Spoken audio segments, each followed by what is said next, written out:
วัสดีค่ะทุกคนสวัสดีจ้าแรงนี่ก็ลงก๋วยเตี๋ยว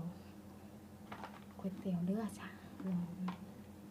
ซื้อผักมาใส่เองนะคะแล้วก็เนื้อสุกก็จะ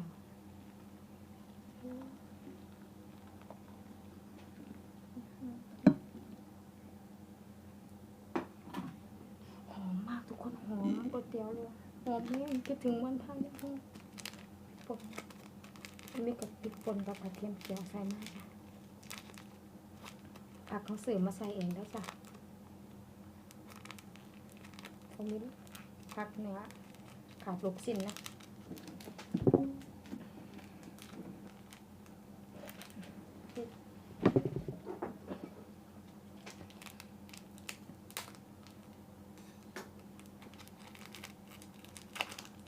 พริกฮอต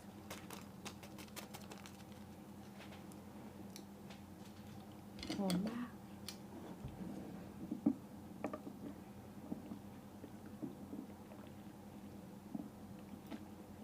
จัดคนมาค่ะเห็นบ้างเนาะค่ะ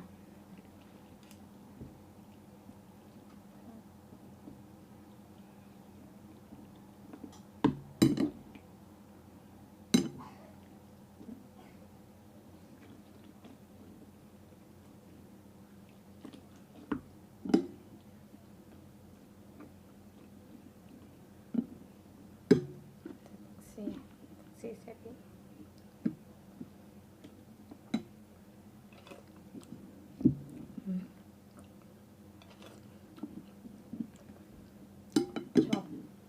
ชอบหวานเปรี้ยวปรุงหวานเปรี้ยวข้างใน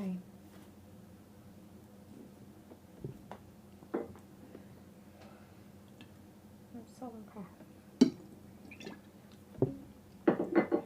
ว่าปรุงน้ำเยอะนะหอมรสชาติได้เลย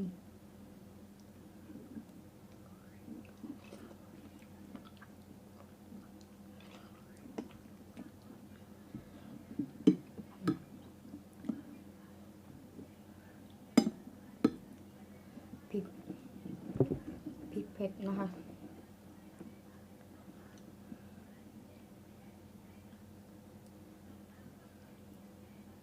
พริกเผ็ดหอมค่ะ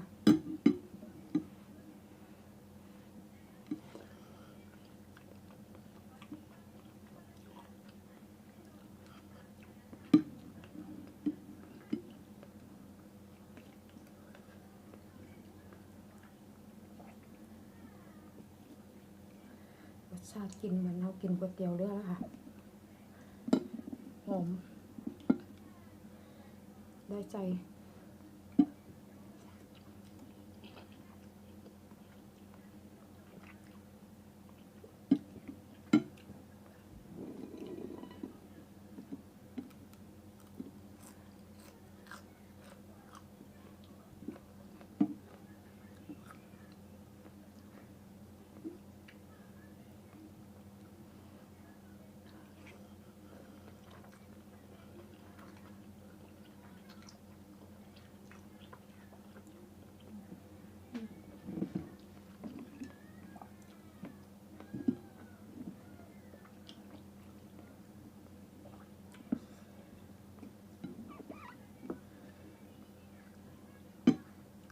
อยู่ไกลอยากกินก๋วยเตี๋ยวเรือ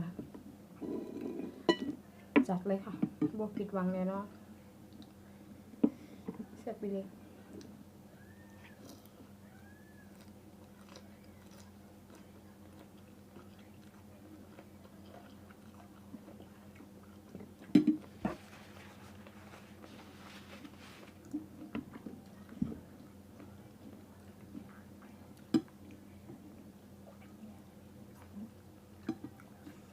บวกกุ้งกระแสบนะคะตอนเน้นน้ำซุปน้อยๆเอาคน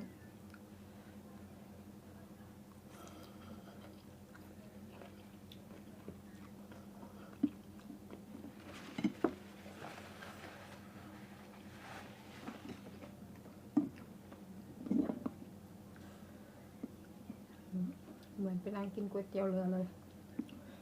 เหมือนจังเจ้าของเป็นร้านกินก๋วยเตี๋ยวเรือเลยค่ะที่ดี แซ่บ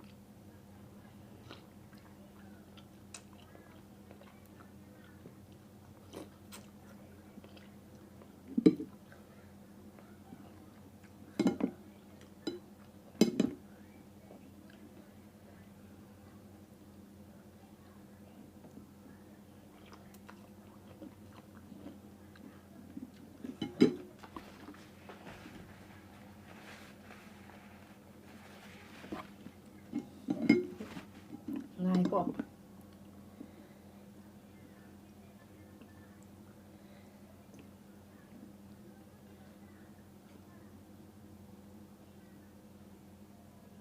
เส้นอร่อยมาก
แซ่บมากทุกคน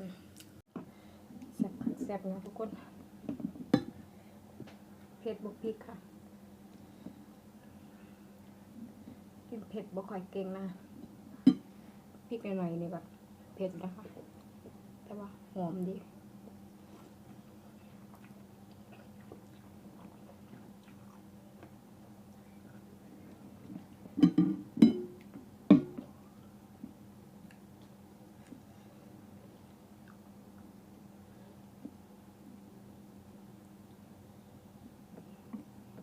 ซึ่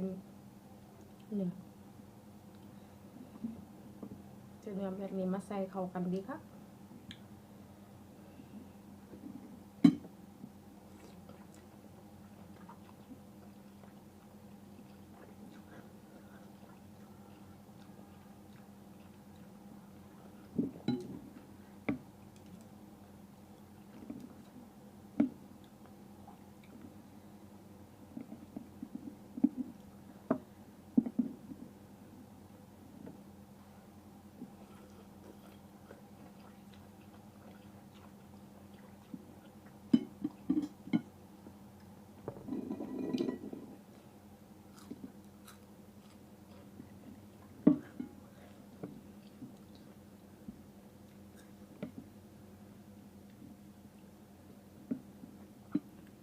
ห่อหนึ่งได้บอกแล้วจ้ะอิ่มคุ้มจ้ะแซ่บปอบ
ไปแล้วค่ะทุกคนเผ็ด